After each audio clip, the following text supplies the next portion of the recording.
మాజీ CBI joint director Lakshminarayana గారు ఈ మధ్య కొత్తగా పార్టీ పెట్టడం జరిగింది. జై భారత్ నేషనల్ పార్టీ. ఆయన గతంలో జగన్మోహన్ రెడ్డి గారు చేసిన 1,00,000 ఎకరాల స్కామ్ మీద ఆయన విచారణ దర్యాప్తు చేశారు, కేసులు బుక్ చేశారు. ఆయన కొత్తగా పార్టీ పెట్టిన నేపథ్యంలో కొన్ని ప్రశ్నలు ఆయన గతంలో చేసిన పని మీద.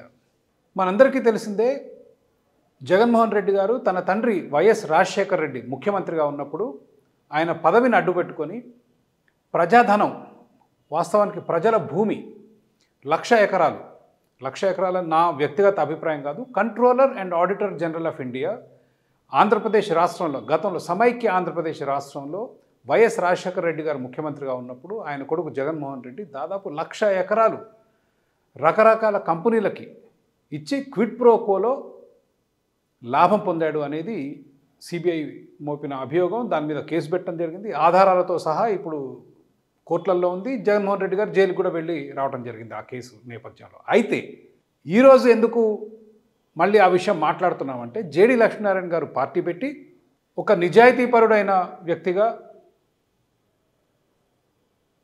సమాజంలో మార్పులు తేవడానికి కృషి చేస్తున్నారు కాబట్టి ఆయన కొన్ని ప్రశ్నలు అడుగుదాం. జగన్మోహన్ రెడ్డి గారి మీద మోపిన చాలా కేసుల్లో కొన్ని కేసులు అన్ని ఆధారాలు ఉన్నప్పటికీ కూడా కేసు నమోదు చేయకుండా వదిలేయటం జరిగింది.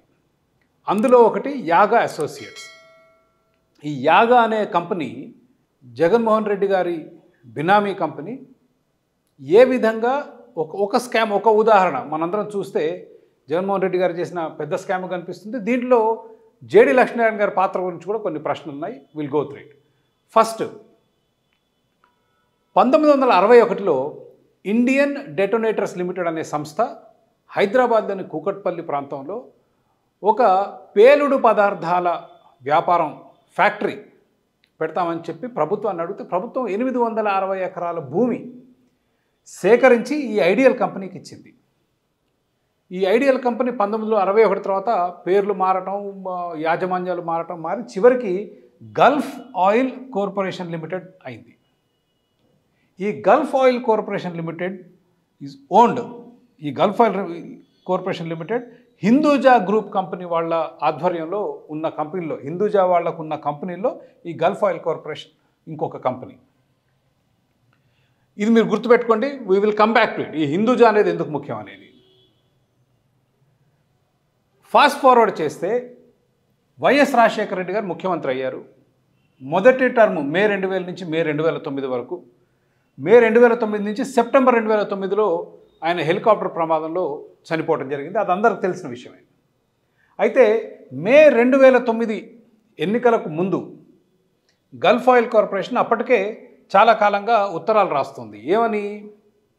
ప్రభుత్వం మాకు 860 ఎకరాలు ఈ పేలుడు పదార్థాల ఫ్యాక్టరీ పెట్టుకోమని భూమి ఇచ్చింది.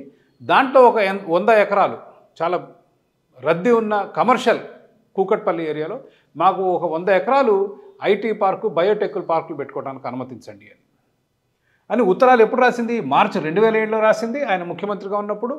ఏప్రిల్ 2008, అక్టోబర్ 2008, 3 సార్లు ఉత్తరాలు రాశాయి. ఎన్నికలు మేలో ఉన్నప్పుడు సరిగ్గా 3 నెలల క్రితం, 3 నెలలకి ముందు, 2.5 నెలలు, 26 ఫిబ్రవరి 2009 నాడు వైఎస్ రాజశేఖర రెడ్డి గారు ముఖ్యమంత్రిగా ఉండి 100 ఎకరాలు ఐటీ పార్కు కట్టుకోవటానికి అనుమతి ఇవ్వటం జరిగింది. ఇంతవరకు అసలు ఎక్కడ మనకు అభ్యంతరాలు లేవు. వాళ్ళు అడిగారు, ముఖ్యమంత్రి గారికి అధికారం ఉంది తన రెవెన్యూ యంత్రాంగం ద్వారా, 100 ఎకరాలు మీరు ఐటీ పార్క్ కట్టుకోండి అన్నారు. ఇక్కడ వరకు జగన్మోహన్ రెడ్డి గారు ఎక్కడ లేరు. ఎక్కడ వస్తారో చూపిస్తాను. ఈ యాగా అసోసియేట్స్ అనేది కేఆర్ శ్రీనాథ్ అనే హిందూ గ్రూప్ కంపెనీలో ఉద్యోగస్తుడు. ఈ హిందూ గ్రూప్ బెంగళూరులో ఉన్న విజయసాయి రెడ్డి గారి, జగన్మోహన్ రెడ్డి గారి ఆధ్వర్యంలో నడిచే కంపెనీ. ఇది యాగా అసోసియేట్స్ ఆయన బినామీ. యాగా అసోసియేట్స్ అడ్రస్ మళ్ళీ విజయసాయి రెడ్డి గారి అడ్రస్, బెంగళూరు అడ్రస్.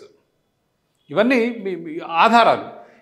ఈ మొత్తం కూడా ఈ వివరాలు రఘురామకృష్ణరాజు గారు హైకోర్టులో కేసు వేశారు. ఈ యాగా అసోసియేట్స్ లాంటి ఇంకా కొన్ని ఉన్నాయి. అన్ని ఆధారాలు ఉన్నప్పటికీ కూడా ఈ కేసును దర్యాప్తు చేయకుండా అటకెక్కిచ్చారు. అసలు ఛార్జ్ షీట్ కూడా చేయలేదు. ఈ కేసు ఛార్జ్షీట్ చేయాలి, సిబిఐ ఈ కేసుల్ని దర్యాప్తు చేసి కోర్టులో వేయాలని ఆయన వేశారు. నేను మాట్లాడే విషయాలన్నీ కూడా ఈ రఘురామకృష్ణరాజు గారు హైకోర్టులో వేసిన పిల్ పబ్లిక్ ఇంట్రెస్ట్ లిటిగేషన్ తాలూకు డాక్యుమెంట్ నుంచి నేను మీకు వివరాలు చెప్తున్నాను. ఈ వివరాలు ఈరోజు ఇప్పుడు ఈయన 2021లో వేయటం జరిగింది, కానీ ఈరోజు ఎందుకంటే జేడీ లక్ష్మీనారాయణ గారు పార్టీ పెట్టారు కాబట్టి. ఈ యాగా అసోసియేట్స్ ఇందులో బినామీగా అభియోగం మోపారు. కానీ ఆధారం ఏంటంటే విజయసాయి రెడ్డి గారి అడ్రస్, బెంగళూరు అడ్రస్ యాగా అసోసియేట్స్. ఈ యాగా అసోసియేట్స్ పెట్టిన వ్యక్తి కేఆర్ శ్రీనాథ్, ఈయన హిందూ గ్రూప్లో ఉద్యోగి అంటే. దాని తర్వాత గల్ఫ్ ఆయిల్ కార్పొరేషన్ లిమిటెడ్ ఆ 100 ఎకరాలకు సంబంధించి ఇండిపెండెంట్ అప్రైజర్ తోటి వాల్యుయేషన్ అంటే ఈ భూమి విలువ ఎంత అని ఆ రోజు సేకరిస్తే దాని తాలూకు రిపోర్ట్, వాల్యుయేషన్ అప్రైజల్ రిపోర్ట్ కూడా ఆధారాల కింద ఈ కోర్టు కేసులో ఫైల్ చేయడం జరిగింది. 16 కోట్లు ఎకరానికి. ఎప్పుడండి ఇది? 2009లో కూకట్పల్లి సెంటర్లో ఉన్న ఆ భూమికి 16 కోట్లు ఎకరానికంటే దాన్ని మ్యానిపులేట్ చేసి తగ్గించి 4,18,00,000 చేస్తే సేల్ ప్రైస్ 46,39,00,000. ఎవరికి? గల్ఫ్ ఆయిల్ కార్పొరేషన్ యాగా అసోసియేట్స్కి అమ్మటానికి ఒప్పుకుంది. యాగా అసోసియేట్స్ అనే కంపెనీ జగన్మోహన్ రెడ్డి గారి కంపెనీ ఈ గల్ఫ్ ఆయిల్ కార్పొరేషన్ లిమిటెడ్కి 100 ఎకరాలు వైఎస్ రాజశేఖర రెడ్డి గారు ఇస్తే ఆ 100 ఎకరాల్లో 11 ఎకరాలు జగన్మోహన్ రెడ్డి గారి కంపెనీ యాగా అసోసియేట్స్కి అమ్మటానికి, ఏ ధరకి? 46 కోట్లకు అమ్మటానికి గల్ఫ్ ఆయిల్ కార్పొరేషన్ ఒప్పుకుంది. ఇంతవరకు బాగానే ఉంది. అంటే ఏంటి? జగన్మోహన్ రెడ్డి గారు న్యాయబద్ధంగా 46 కోట్లు పెట్టి ఈ యాగా అసోసియేట్స్ ద్వారా కూకట్పల్లిలో 11 ఎకరాలు కొనుక్కునే ప్రణాళిక. డబ్బులు పెట్టే కొనుక్కుంటున్నాడు కదా, తన తండ్రి ముఖ్యమంత్రి అనే తప్పే ఉంది. కానీ అది కాదు విషయం. ఈ గల్ఫ్ ఆయిల్ కార్పొరేషన్ లిమిటెడ్ అనే కంపెనీ విజయసాయి రెడ్డి గారి, జగన్మోహన్ రెడ్డి గారి ఆధ్వర్యంలో నడిచే బెంగళూరు బేస్ హిందూ ప్రాజెక్ట్కి 49 కోట్ల రూపాయల ప్రాజెక్ట్ ఇచ్చింది. ఏది? అక్కడేదో మట్టి తవ్వకాలు, భూమి తవ్వకాలకి ఒకటేసారి యాక్చువల్ 2 పేమెంట్లు, 32 కోట్లు ఒకసారి, మిగిలిన 17 కోట్ల 34 లక్షలు ఒకసారి, రెండు పేమెంట్లు 49 కోట్లు గల్ఫ్ ఆయిల్ కార్పొరేషన్ హిందూ ప్రాజెక్ట్స్కి ఇస్తే, Hindu project 25 Calcutta based shell కంపెనీల ద్వారా 48 కోట్ల 45 లక్షలు ఈ హిందూ ప్రాజెక్టు 25 షెల్ కంపెనీలకు ట్రాన్స్ఫర్ చేసింది. 1.5 అట్లా 25 కంపెనీలు ఏం చేశాయి? ఈ యాగా అసోసియేట్స్కి 47 కోట్ల రూపాయలు ట్రాన్స్ఫర్ చేశాయి. అంటే గల్ఫ్ ఆయిల్ కార్పొరేషన్ హిందూకి ఇస్తే, హిందూ షెల్ కంపెనీలకు ఇస్తే, షెల్ కంపెనీ యాగా అంటే ఇది బినామీ కంపెనీ. ఈ గల్ఫ్ ఆయిల్ కార్పొరేషన్ ఇచ్చిన డబ్బులే మళ్ళీ వాళ్ళకి వెనక్కి ఇవ్వటం జరిగింది. సో జగన్మోహన్ రెడ్డి గారు జోబుల నుంచి ఏమి ఇవ్వలేదు, ఆయన ఇచ్చిన డబ్బులు మళ్ళీ గల్ఫ్ ఆయిల్ నుంచే వచ్చాయి.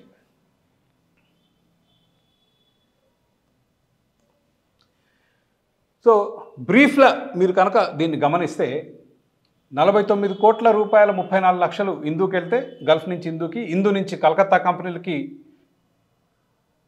25 కలకత్తా షెల్ కంపెనీలకి 48 కోట్లు వెళ్తే, షెల్ కంపెనీ నుంచి యాగాకి 47 కోట్లు, యాగా నుంచి గల్ఫ్ ఆయిల్ కార్పొరేషన్ 46 కోట్లు.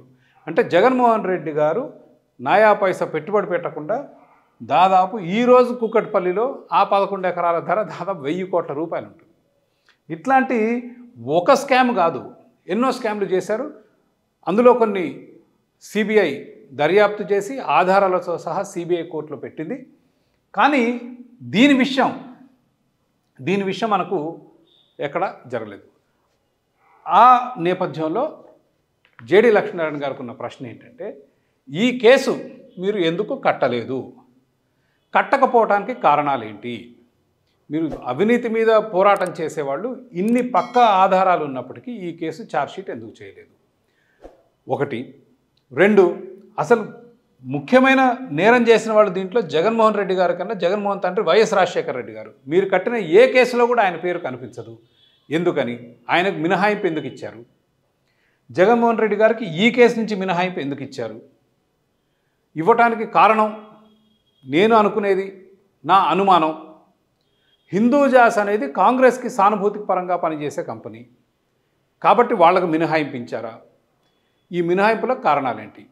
ఇది ఈరోజు ఎందుకు అడగాల్సి వస్తుందంటే, ఈరోజు మీరు పార్టీ పెట్టారు, సమాజానికి చాలా సేవ చేస్తూ అంటున్నారు, మీకు మచ్చలేని రికార్డు ఉంది కాబట్టి మీరు కట్టిన కేసుల్లో ఈ కేసు ఎందుకు లేదు? వైఎస్ రాజశేఖర రెడ్డి గారు ముఖ్యమంత్రిగా ఉండి ఆయన అప్రూవల్తో వచ్చిన కేసులు ఆయన ఇచ్చాడు 100 ఎకరాలు. మరి ఆయన కేసు, ఆయన పేరు ఏ కేసులోనూ లేదు. కారణం ఏంటి? అదేవిధంగా జగన్మోహన్ రెడ్డి గారి భార్య పేరు ఎక్కడా ఉండదు ఏ కేసుల్లో. భారతీ సిమెంట్స్ కానీ, సాక్షికి కానీ ఆవిడే మెయిన్ ముఖ్య ఓనరు. మరి ఆ డబ్బులన్నీ ఆ కంపెనీలకు వచ్చాయి. కాబట్టి జేడీ లక్ష్మీనారాయణ గారు ఈరోజు పబ్లిక్లో ఉన్నారు కాబట్టి కాస్త పారదర్శకంగా ఇటువంటి అనుమానాలను నివృత్తి చేస్తారని కోరుకుంటున్నాను.